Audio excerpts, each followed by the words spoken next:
Préparation du matériel.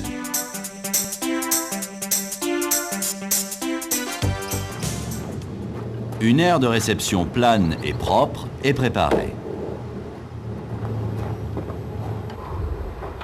La capacité de la grue et la résistance des points d'accrochage déterminent le nombre de panneaux à lever. En règle générale, 3 panneaux. Il est impératif de respecter les points d'accrochage préconisés par le constructeur.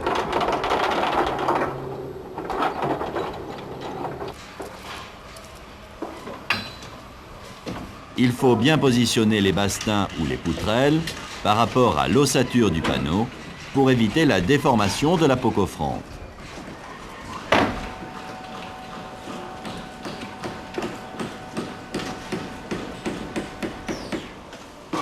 Voici un colis de banche posé sur les bastings. Les bastings dépassent.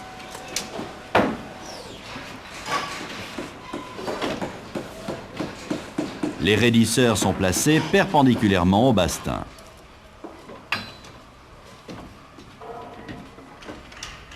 Le calage protège la peau coffrante des aspérités du sol. Un contrôle sur la qualité et la quantité est effectué à l'arrivée du matériel. Ludo, viens voir là, il manque une porte. Ah oui, ben écoute, je vais le noter, on va le signaler au dépôt.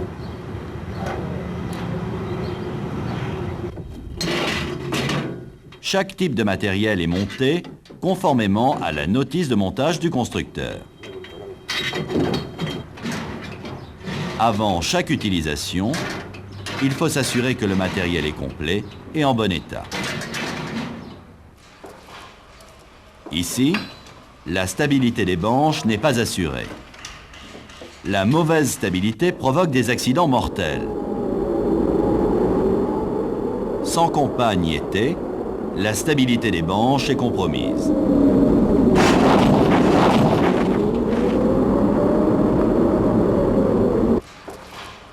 Des chocs accidentels peuvent également provoquer la chute d'une banche non stabilisée.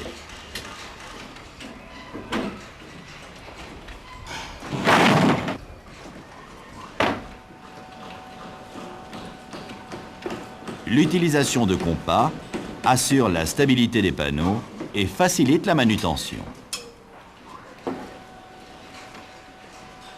Lorsque l'utilisation des compas n'est pas possible, la banche est stabilisée par les étais fixés aux araignées. Ici, 2 blocs à béton.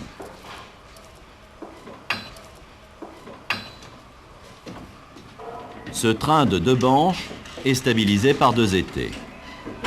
Un minimum de 2 étais est nécessaire pour assurer une parfaite stabilité. 2 blocs à béton sont nécessaires pour stabiliser une banche isolée. Une banche isolée de 5 mètres de haut est stabilisée par 2 blocs à béton. Le poids de ces blocs fait l'objet d'une étude dans le PPS-PS. Cette deuxième face coffrante est également stabilisée par 2 blocs à béton. Ce même coffrage, équipé de compas, ne nécessite plus que 2 blocs à béton sur une seule face.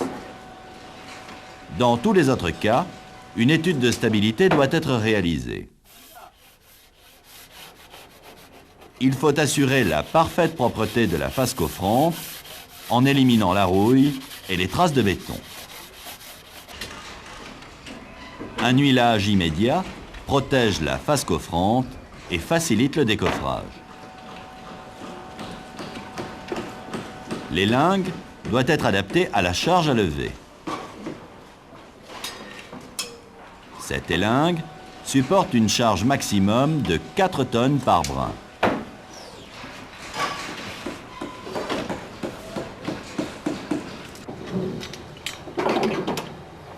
Pour lever la banche, on utilise les points d'élingage prévus par le constructeur. Une élingue peine davantage si ses extrémités sont très éloignées. Voici une charge soulevées par 2 élingues verticales. Les élingues ont une force admissible de 2,5 tonnes par brin. Dans ce cas, les élingues soulèvent 5 tonnes.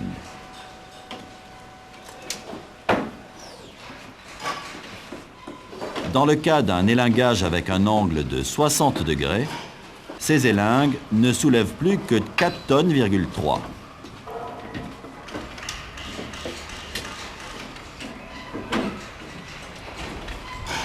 Avec un angle de 90 degrés, ces élingues ne soulèvent plus que 3,5 tonnes.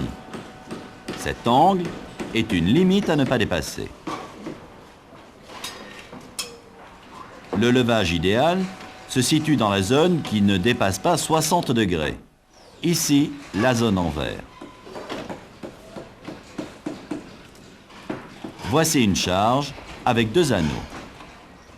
Pour déterminer l'angle de 60 degrés, l'écartement entre les 2 points d'accrochage ne doit pas être supérieur à la longueur de l'élingue. Lors d'une manutention d'un train de banche avec compas, il est nécessaire d'utiliser les palonniers. Ils ne doivent pas être parallèles, mais perpendiculaires aux faces coffrantes.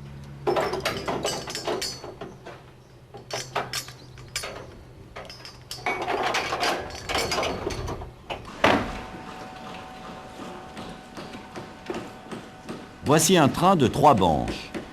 Le choix des points d'accrochage respecte l'angle de 60 degrés de la charge. Avant d'élinguer les banches, il faut s'assurer que la zone de réception est préparée. Monte. Monte. Monte. Vas-y, monte. Il est interdit de stationner sous une charge. C'est bon, tu peux y aller.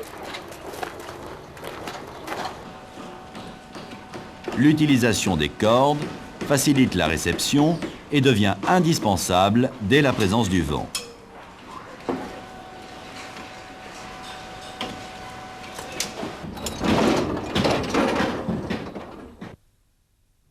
La corde est enlevée dès la pose de la banche.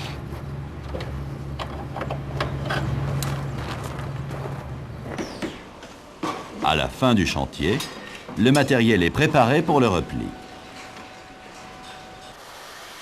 Les banches doivent être nettoyées soigneusement. L'huilage empêche la corrosion. Les banches sont repliées suivant la notice du constructeur pour éviter toute déformation. Les banches doivent repartir avec leurs accessoires.